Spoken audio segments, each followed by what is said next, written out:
I'm in Nicky Saul in Teesing Country Park, and it's fucking gorgeous down here. Do you know what I mean? Walking the dogs, there they all are, coming up to the locks, and it's been a fantastic weekend. Mother's Day weekend.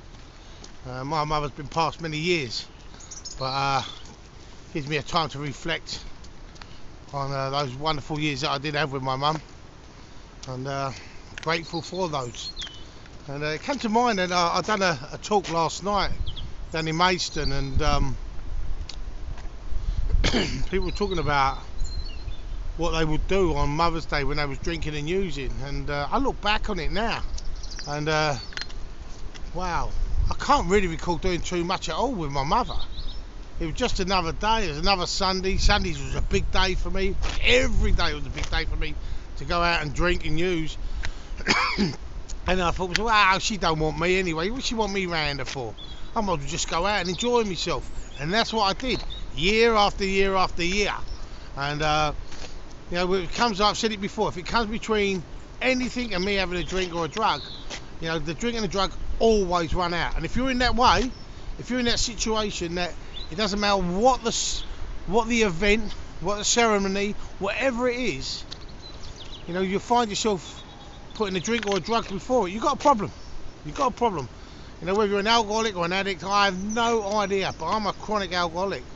And as you may know, like many of you do know, I'm 7 years clean and sober, and I'm really grateful for that. As a result, I think about having a drink as much as I think about eating one of these dog shit, as it happens. I don't go around ever wanting to eat their dog shit. I don't go around thinking about having a drink or a use up. And if you do that, you're still of an alcoholic mind, which really means you haven't been parted from that obsession to drink by a higher power. That was given to me many years ago. I can tell you the date of my last drink, but I cannot tell you when that obsession to drink and use lifted. It was shortly after, I believe, after I'd done almost like the step 3 prayer, when I turned my life and my will over to the care of my higher power, which I choose to call God, that things really started changing. That obsession to drink. Look, if you're suffering and thinking that you'll never ever lose that obsession, but doing the 12-step program, you will lose it.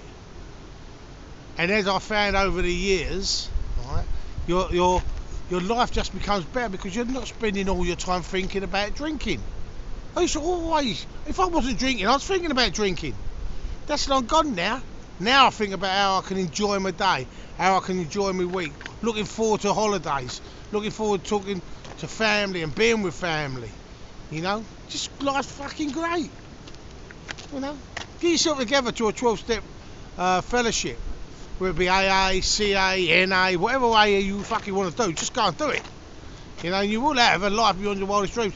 Don't listen to the naysayers. Oh, it don't work for me. It ain't that it don't work for them. They don't work the program. You know, I had a lady come up to me yesterday if I could recommend any sponsors to her. Obviously a female, we believe females to females, men to men. And I looked at her, I said, well, what's wrong with those in the meeting? She said, well, I don't really connect. So you ain't got to have a bit of connection. You've got to have someone who's armed with the facts about this program, who've gone through the 12 steps program, who's got something about them. You know, that peace and serenity that's into their lives. You know, and what this person's really looking for is someone who wants to take them through the 12 steps, but she wants to do it her way. And her way will lead her to death. But I don't know if I've mentioned it. I had a very close sponsor to me, hung himself, 42 years of age. Hung himself just 8 days ago now. And 3 children. It's really sad. I mean, this illness is an absolute killer. Don't let it take your life. Don't let you be another statistic. You know what I mean? You thinking you won't do it? Let me tell you. Thousands and thousands of people.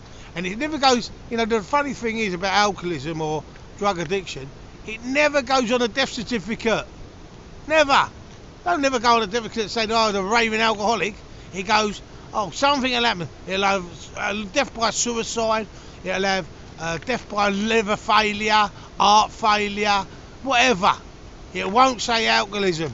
And let me tell you something. Those of us who are involved And I go to all the prisons. Those of us who are involved in this, in the AA fellowships, we know how rife it is. People talk about 10%. That means one person in every 10 is suffering from alcoholism. I believe it's more. But don't tell the government. You know, they don't want to know that they've got a raving lunatics on their hands at alcoholism. They know. They've got all the statistics there. They know exactly. Look, if you want a better life, go do the 12-step program. If you don't, you want to carry on doing what you're doing, crack on. I choose to do the program and have a better life. God bless you. Have a fantastic day.